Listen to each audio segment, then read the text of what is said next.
Lepo pozdravljeni na Rašici.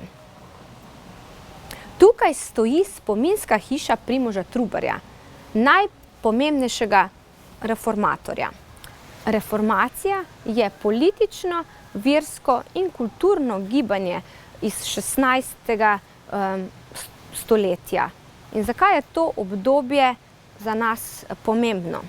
Ker smo v tem času dobili Slovenci prvo tiskano knjigo in izdal jo je Primož Trubar.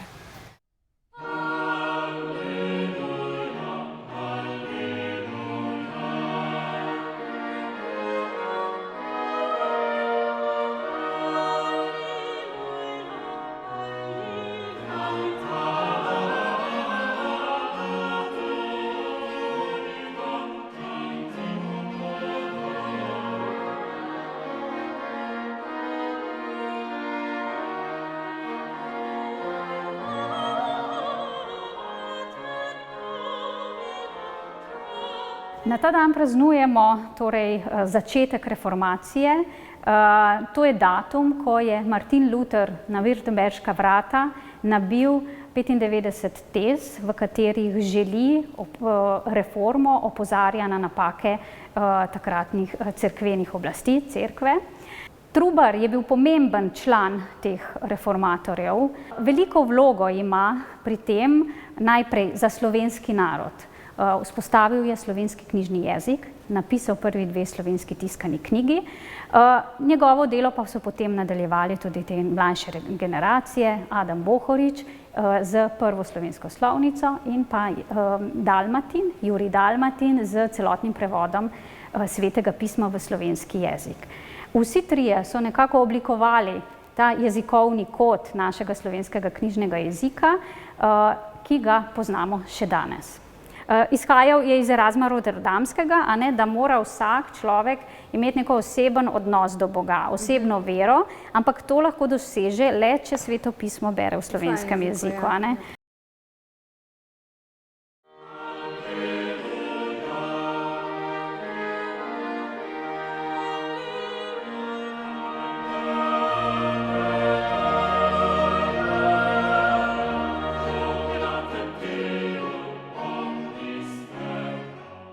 Primož Trubar je tudi prvi uporabil izraz Slovenci za naš narod. In zato je reformacija tako pomembna za oblikovanje naše narodne zavesti. In tudi za nadaljnji razvoj slovenskega jezika.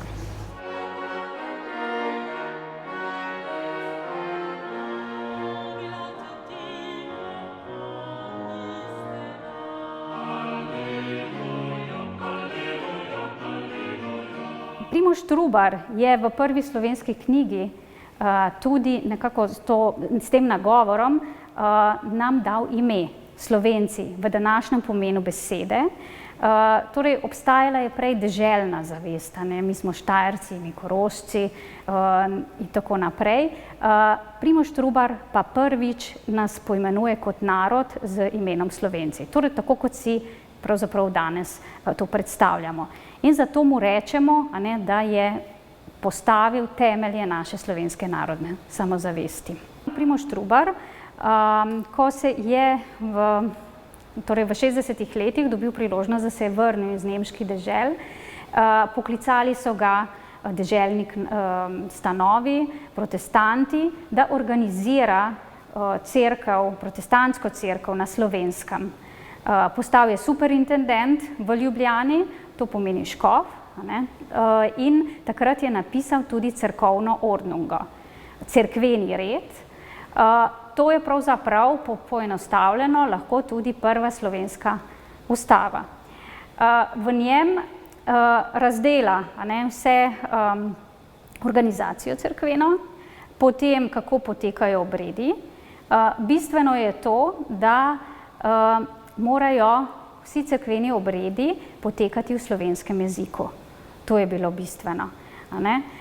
In pa hkrati omenja in piše, da morajo v šolo zato hoditi vsi, ne samo dečki, ne samo meščani, plemiči, ampak tudi podložniki in deklice.